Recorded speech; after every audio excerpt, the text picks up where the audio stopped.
Hello, what's up everybody? My name is Mike Brown, aka Review King MB, and just before you thought the X-Men trilogy was over, they decided to keep going with X-Men Origins Wolverine! This is a 2009 film that was directed by Gavin Hood, and this movie, the plot is basically fairly simple, at least if you give it in a synopsis, where it just follows Wolverine, Logan, pre-X-Men stuff, before the X-Men movies. Hell, this is back when you see when he was a kid, to him with his brother and the wars, and him getting involved in Weapon X, and just how did he get those adamantium claws, even though we already found that out. And then, how did he ever lose those memories of his? This movie answers all of that and more. Now, I remember when I first saw this movie in the theater, I enjoyed it. I had fun with it. There was tons of action, and I was just happy to see another X-Men movie after that trilogy that I was like, oh, we're bringing Hugh Jackman back. We're good to go. And even the idea of doing X-Men prequels, this was supposed to be the start of more X-Men prequels and origin type movies for several different characters. I like that idea. I wanted to see them go further with it. But so many years later, and rewatching this movie as many times as I have, it gets worse and worse. It's one of those movies that technically I do think this is the worst X-Men related movie ever. I do. As much as I ranted, as much as I complained about The Last Stand, the reason why this movie doesn't piss me off as much as that one is because since it is just about Wolverine, technically, it doesn't have the opportunity to fuck up more characters like it could have. The way how Last Stand was able to mess up Xavier and Cyclops and Jean Grey and just all of these characters that made my head spin. This one is just about Wolverine, and look, it redoes his origin in a way that's all unnecessary, especially the beginning, seeing him as a kid and how he first grew his bone claws and killed his biological father by accident. Like, all of that unnecessary, don't care, don't need it. You jump to him and his brother, who he wasn't his brother in the original X-Men movie. I'm talking about Sabretooth, aka Victor Creed, played by Liev Schreiber. But he's a great actor. He actually plays this version of Victor very well. In fact, a much better version than the Sabretooth we got before. So that's the only reason why you go along with it. The movie's so unfocused. The very beginning of the opening montage is you see the two brothers fighting in several different wars, because I guess they're both immortal, or at least they age slowly, so they've been around for decades upon decades, and that's an interesting concept. It is. In fact, it's probably the best parts of the movie, and it's only like 5 minutes long, but why couldn't we get more of that? Why couldn't the whole movie, or the majority of it, the first half of it, anything, could have been about just them having to go through these wars, Victor being a hothead, which you see, and Wolverine having to either reel him back or get the other soldiers and commanders to lay off of him, even though they play Wolverine up as way too much of a goody two-shoes, way too much of a good guy. I get it, he's your main character. He would later eventually go on to be this big hero for the X-Men, but this is a prequel. This is before all of that hero stuff. You established and set him up so well in X2, where he had a past, where he did some shady stuff. At least that's what you said. Come to this movie, what shady things does he actually do? Nothing. There's nothing about his past that's really all that embarrassing, or anything that he could have done to go, oh wow, look at that dark past that Wolverine has. No, he's always been a stand-up guy, I guess.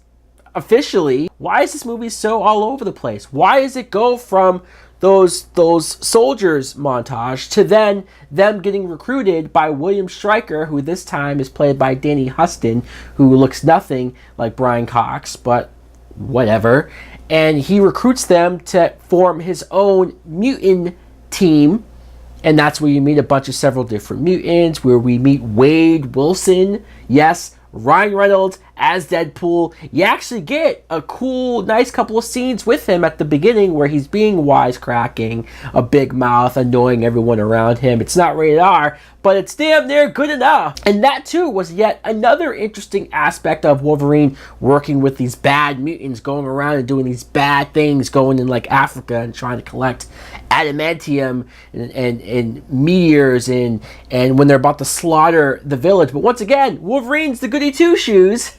He's always been a good guy, so he just walks away from the team. This is like the first half hour of the movie where you could have had a whole movie about this type of stuff. So Wolverine leaves, and he is in a relationship now with Silver Fox. At least I think that's her comic book name. She's played by Lynn Collins, who I don't think is a bad actress. I just don't give a shit about her character. They play her up like she's the love of Wolverine's life. Yawn. And she has some weird story that eventually leads to calling him Wolverine. She comes up with the name of Wolverine. I'm not buying it. She dies by Victor's hand, and that's where you get a series of scenes, so like the first of many scenes of Victor and Wolverine running towards each other in a charge-like stance where they both look like animals.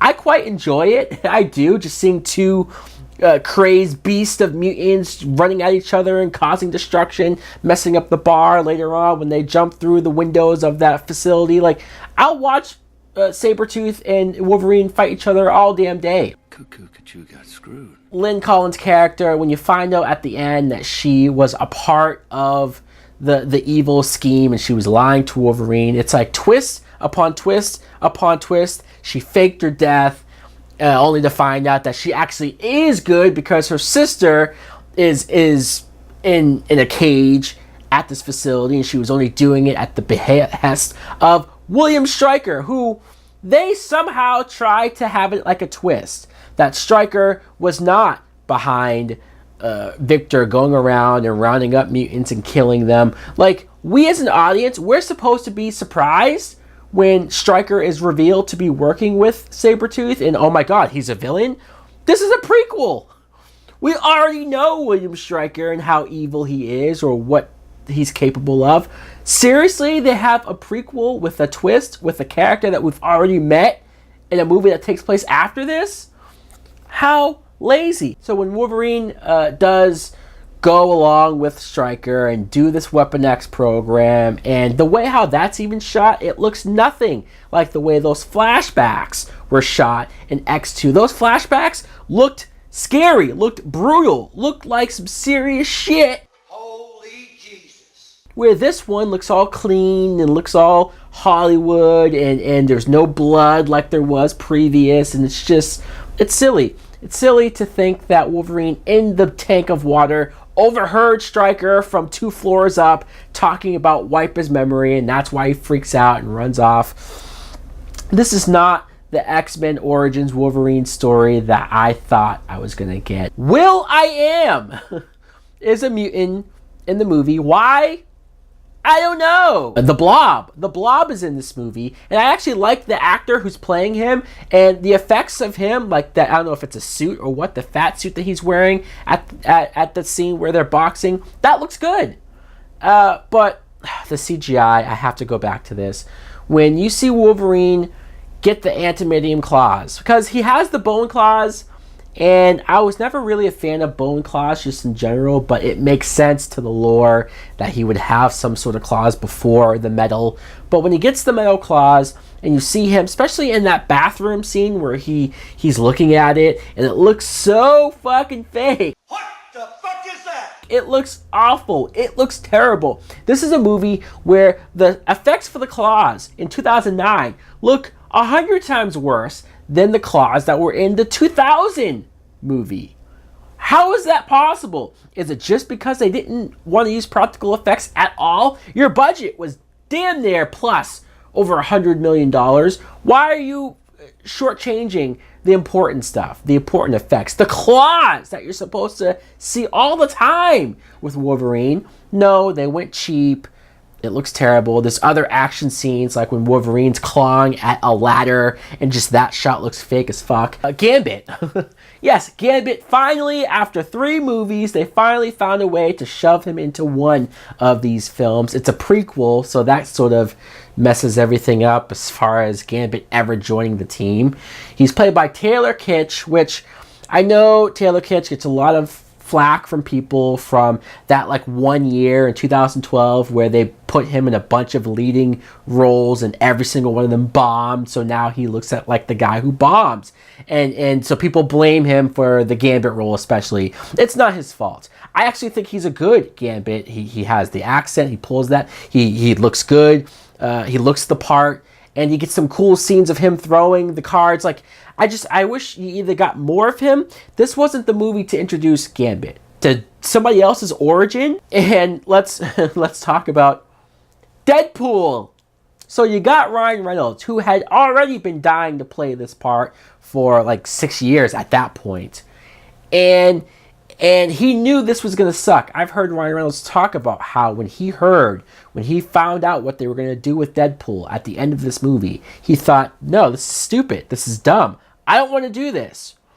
And the producer said, well, if you don't do this, we'll just recast you. It's that easy. So if you want to play this character, if you want to eventually someday, one day, get your own Deadpool movie, you have to do this. So he sucked it up.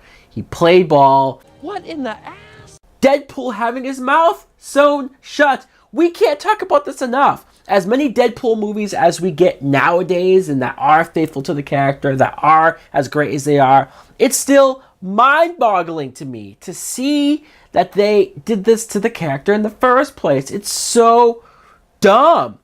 Why would you take a character and sew his mouth shut, take away the one thing that's like great about him and cool about him, and then the way that he looks, he has the weird eyes, he has the abilities of all of these mutants.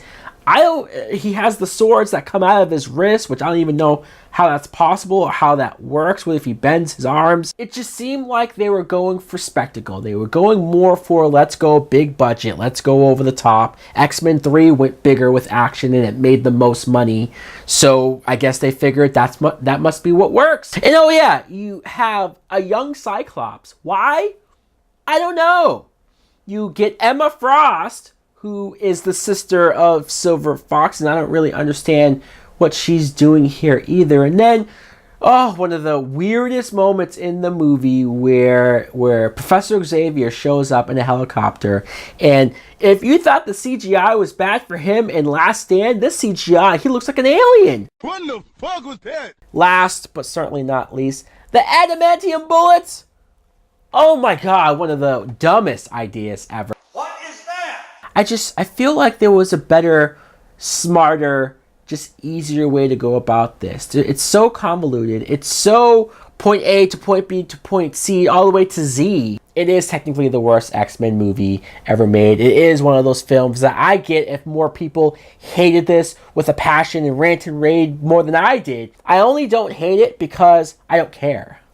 Because honestly, I sat here and rewatched it and I had no connection to the characters. I already got a good origin story for Wolverine and X-Men 2. Like, none of this really mattered. This felt like its own weird alternate pocket universe that I just didn't care about. Also, Deadpool, I would be more mad about that because who knows? Would we have gotten the great Deadpool movies that we're getting now if it wasn't for this being so shitty?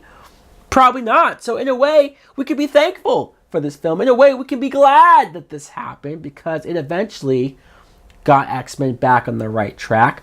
So guys, let me know in the comments below what you think of X-Men Origins Wolverine. Is it your most hated of the franchise? I understand that. Or do you somehow like this movie? Please, let's talk about it. Tell me why. Thanks for watching. Like, comment, subscribe. Later.